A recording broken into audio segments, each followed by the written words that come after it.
Gracias. Buenas noches. Gracias a la familia Goldman. En nuestras cosmovisiones somos seres surgidos de la tierra, el agua y el maíz. De los ríos somos custodios ancestrales del pueblo lenca, resguardados además por los espíritus de las niñas, que nos enseñan que dar la vida de múltiples formas por la defensa de los ríos es dar la vida para el bien de la humanidad y de este planeta. El Copín, caminando con pueblos por su emancipación, ratifica el compromiso de seguir defendiendo el agua, los ríos y nuestros bienes comunes y de la naturaleza, así como nuestros derechos como pueblos. Despertemos, despertemos humanidad, ya no hay tiempo. Nuestras conciencias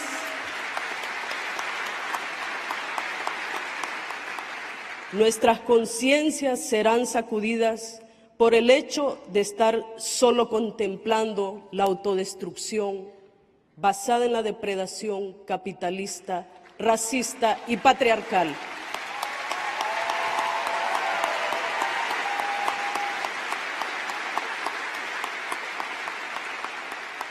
El río Hualcarque nos ha llamado, así como los demás que están seriamente amenazados en todo el mundo. Debemos sacudir. La madre tierra militarizada, cercada, envenenada, donde se violan sistemáticamente derechos elementales, nos exige actuar.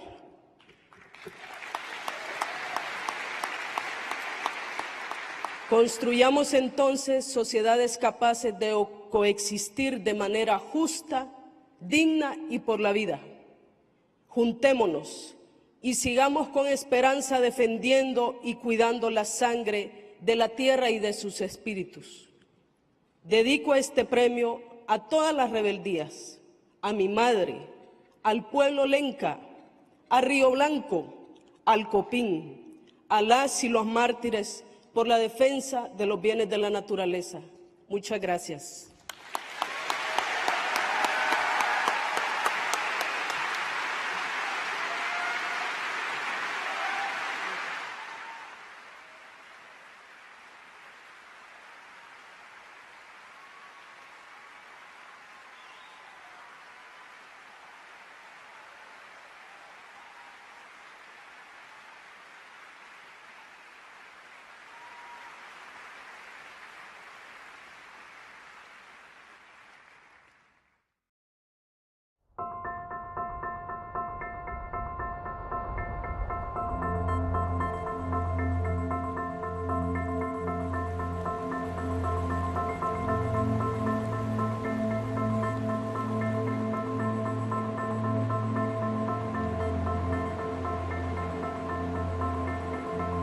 Bueno, este río tiene una importancia ancestral, espiritual, porque This river has ancestral and spiritual importance to the Lenca people because it's inhabited by the female spirits.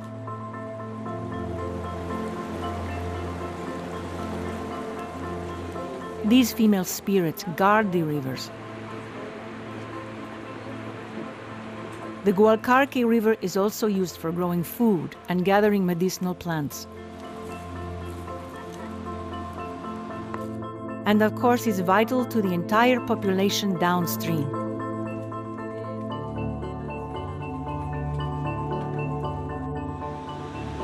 I believe it signifies life.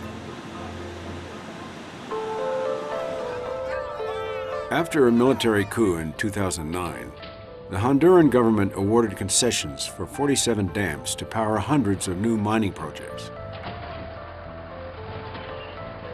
Chinese engineering giant Sinohydro joined with the Honduran company to build a dam near Rio Blanco. The Acozarca Dam would impact hundreds of Lenca people. Hubo una violación desde el comienzo. This was a violation of indigenous rights from the start, because the National Congress granted a concession without providing free, prior, and informed consent. We're experiencing one of the greatest handovers of sovereign indigenous territory in the past 500 years. Aquí donde estoy sentado aquí, aquí era una gran frijolera cuando entró. We had beans planted right where I'm standing. But when Sino Hydro came in, they ran their tractors over our fields, destroying everything. Por eso nos encaprichamos y estamos organizados. We got mad. Then we decided to organize ourselves with COPIN. COPIN, an indigenous rights organization, organized the Linka people around their internationally recognized rights. Consulta libre previa informada a pueblos indígenas. En 2 cabildos abiertos y en más de 150. In more than 150 indigenous assemblies and debates, our community decided to reject that hydroelectric dam. Tantos años que tienen varios de ustedes que han solo visto pasar el agua y nunca la hemos utilizado. Mire la desgracia que usted nos vino a hacer a nuestro pueblo. El señor alcalde municipal de Intibucá. The mayor of Intibucá came to an open meeting here where more than 400 people said no to Sino Hydro. Ustedes no han reaccionado por su propia actitud. La mayoría, yo digo aquí con propiedad que la mayoría de la gente está a favor de la represa. No.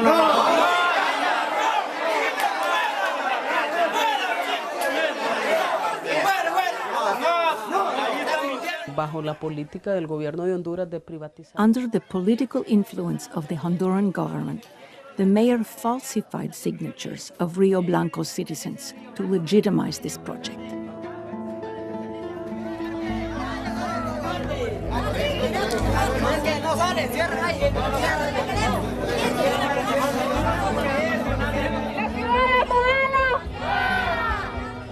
Berta filed complaints with the Honduran government and organized peaceful protests in the nation's capital. As her visibility increased, she became a target for the government. Tengo familia que también se han visto expuestas. They have even been harassing my family. In this case, my mother, whom I live with. My own children have been threatened with bodily harm. So of course it affects me personally. Siempre me propuse a que ella pues tuviera. I always encourage her to take an interest in social struggles, especially in regards to poor people, women, and indigenous people. As a result, she has been exposed to so much persecution, which is why I always fear for her life. Que somos humanas, sentimos miedo. We are only human, so of course we have real fears. But that doesn't mean we're going to be paralyzed by it.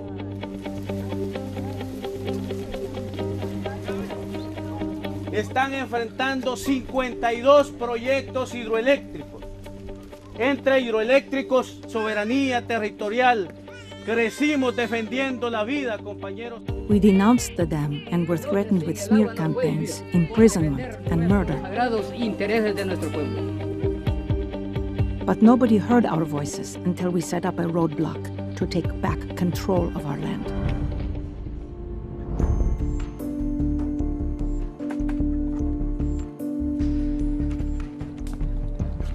For well over a year, the Linka maintained the roadblock, withstanding harassment and violent attacks. Tragically, Rio Blanco community leader Tomas Garcia was shot by the Honduran military at a peaceful protest. Ver al compañero asesinado, tirado. Seeing this man murdered, the community became indignant, forcing a confrontation. The company was told that they had to get out. Somos como 500 personas que tenemos de arriba. Por eso defendamos aquí Río Blanco, porque de aquí no pasarán. Así se fue Sino Hydro de Río Blanco. And that is how Sino Hydro left Rio Blanco. But it cost us in blood.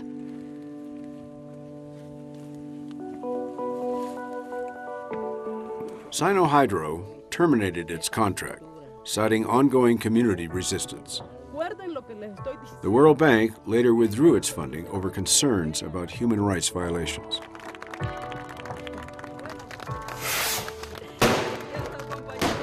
Que podrían agredirla, que pueden matarla incluso, como han querido hacerlo. They can attack her, they can even kill her, as they have tried. But her life transcends this moment in time. This struggle is a symbol of community resistance that inspires people across Honduras and around the world. No podemos ser ingenuos ante ese poder represivo que hay ahora en este país. Cuando iniciamos la lucha de Río Blanco, when we started the fight for Rio Blanco, I would go into the river and I could feel what the river was telling me. I knew it was going to be difficult, but I also knew we were going to triumph, because the river told me so.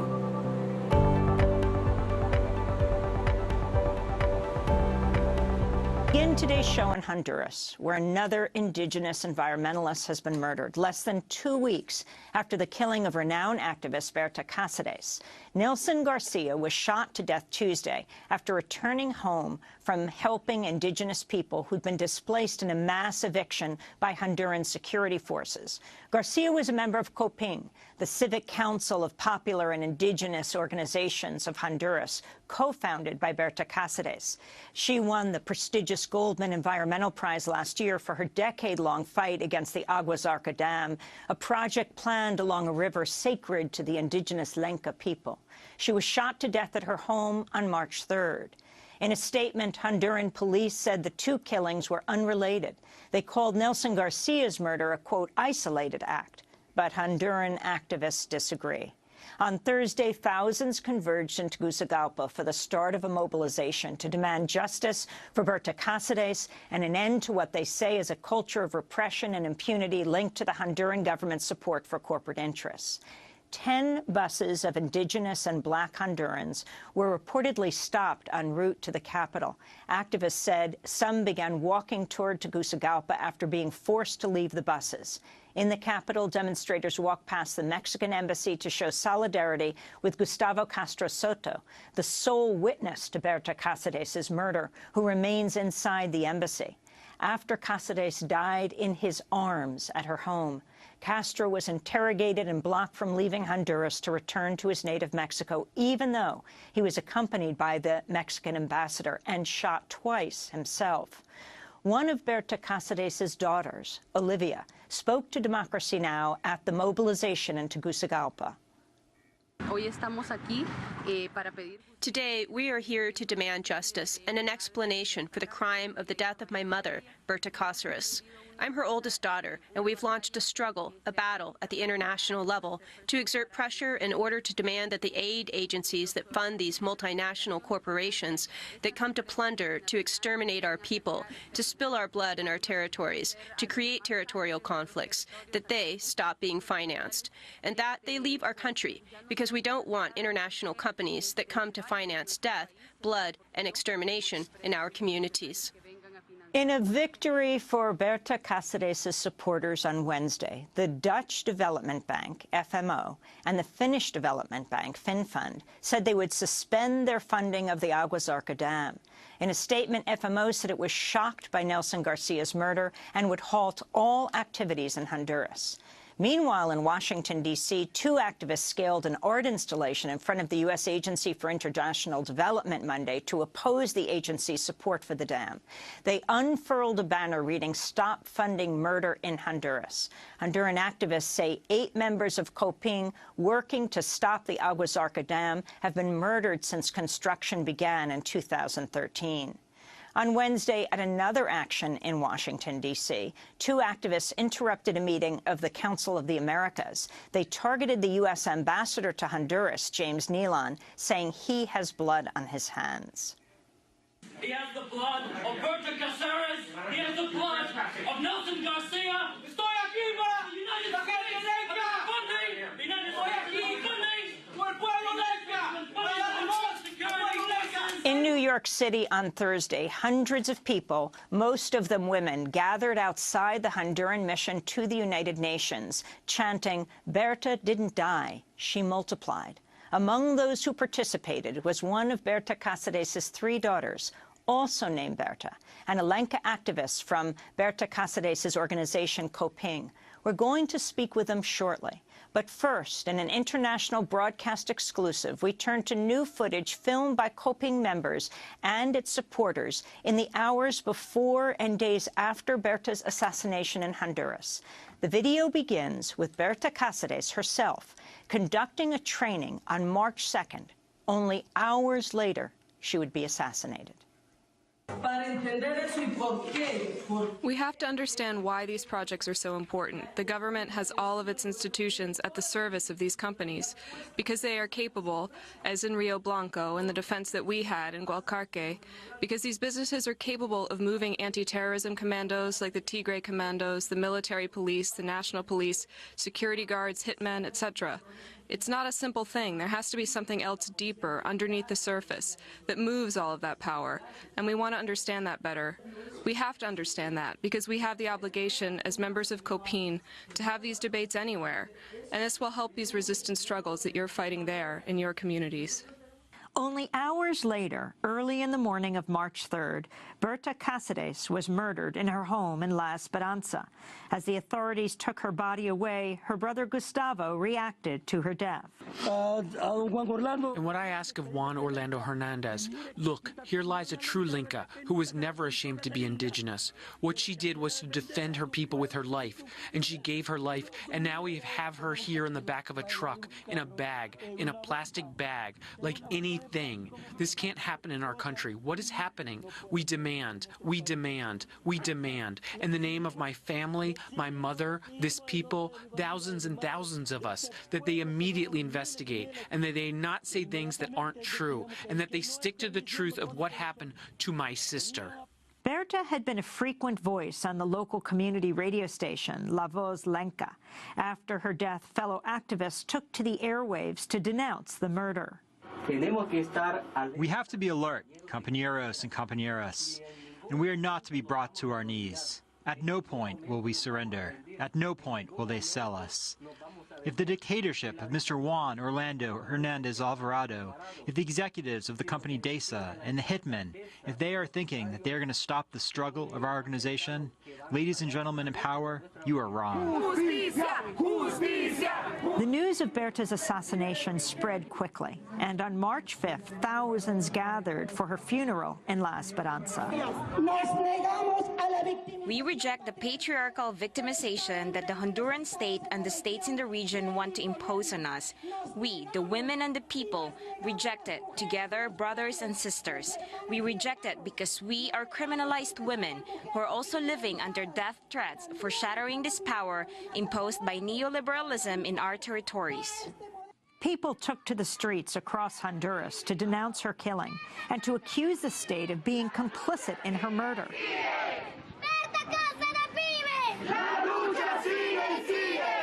Outside the local public prosecutor's office, activists said authorities have repeatedly ignored their reports of death threats. When we come here to the public prosecutor's office, I've been present many times when people come here to report complaints. I've come here to accompany comrades, and the public prosecutor's office or the people who work here say that they are rabble-rousers and that they are against development. What kind of development, my friends? Killing comrades? Is that development? No.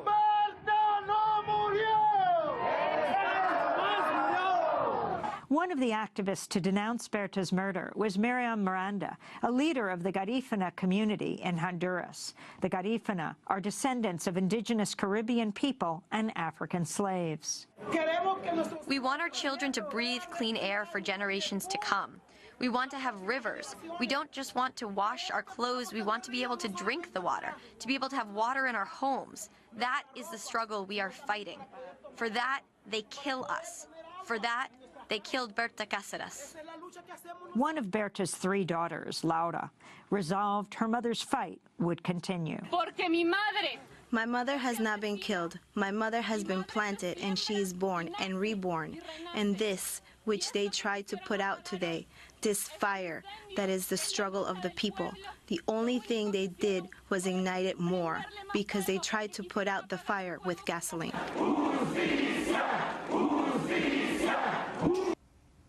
Berta, as Indigenous women, we know that death is just the Earth's way of reminding us who we belong to, the land. Tonight, we summon you as courage, as mother, as teacher, as patience, as joy, as activist with a contagious smile who cut her teeth on revolution for the love of the people in the land of Honduras. Last year, on this very stage, you said, we come from the land, water, and corn. Somos seres surgidos de la tierra, el agua, y el maíz. You were carrying the power of clenched fists and sacred rivers in your speech, the Río Blanco and the Río Gualquerque, sources of life and medicine for the Lenca people. It's why you were so fearless against the threats. The river had already warned you that your victory would be difficult, but you stood brave. And tonight, the river runs throughout this room, a living vein connecting all of us to this planet, a call to protect Mother Earth, just as lovingly and fiercely as you did, Berta. Tonight, we celebrate your spirit, your passion, and what you gave your life to. The Council of Popular and Indigenous Organizations of Honduras, the rivers of the earth and the goddesses that protect them, your passion for human rights and the oxygen of resistance. Your voice echoes like the heartbeat of every Indigena's fight for dignity. Tonight, we celebrate you, Berta. You taught me that as an Indigenous woman, the true path towards justice is to accept the fact that the land never belonged to us, that we have always belonged to the land. You taught me how to press my ear to the soil, how to plant my feet in the river and listen as my ancestors whisper me responsible for protecting the sacredness of where all of us come from. You taught me how to love this land both unconditionally and fearlessly, how to hold hands with the river and protect her vulnerability, how to bathe in the eternal gaze of her wisdom and listen to the songs of liberation flowing through her current. Thank you for showing me the ghosts connecting land to life and the holiness of their stories that lie beneath the water. You've taught me the meaning of courage and solidarity. You've reminded us just how far chants of justice can travel. Since you've joined the spirit world, thousands have converged in Tegucigalpa demanding truth. 10 buses of Indigenous and Black Hondurans were stopped en route to the capital. Many walked by foot when forced to leave the buses. From San Francisco to DC, a call to action was summoned in your honor. In New York City, hundreds of women gathered, chanting, "Berta didn't die, she multiplied." Berta, it was you who said, let us come together and move forward with hope to defend and care for the earth and its spirits. We will look for you in the villages of stars every night. We will listen for your voice like a whispering wind and hear your laughter in every crashing wave. We will stand for justice and feel our feet planted in every ounce of soil that we have always belonged to. Knowing that we are safe. Knowing that when you return to us, we will become millions. Berta, we will always carry you with us. Your resistance, your vision will continue to be passed on in every sacred drop of water that surrounds us.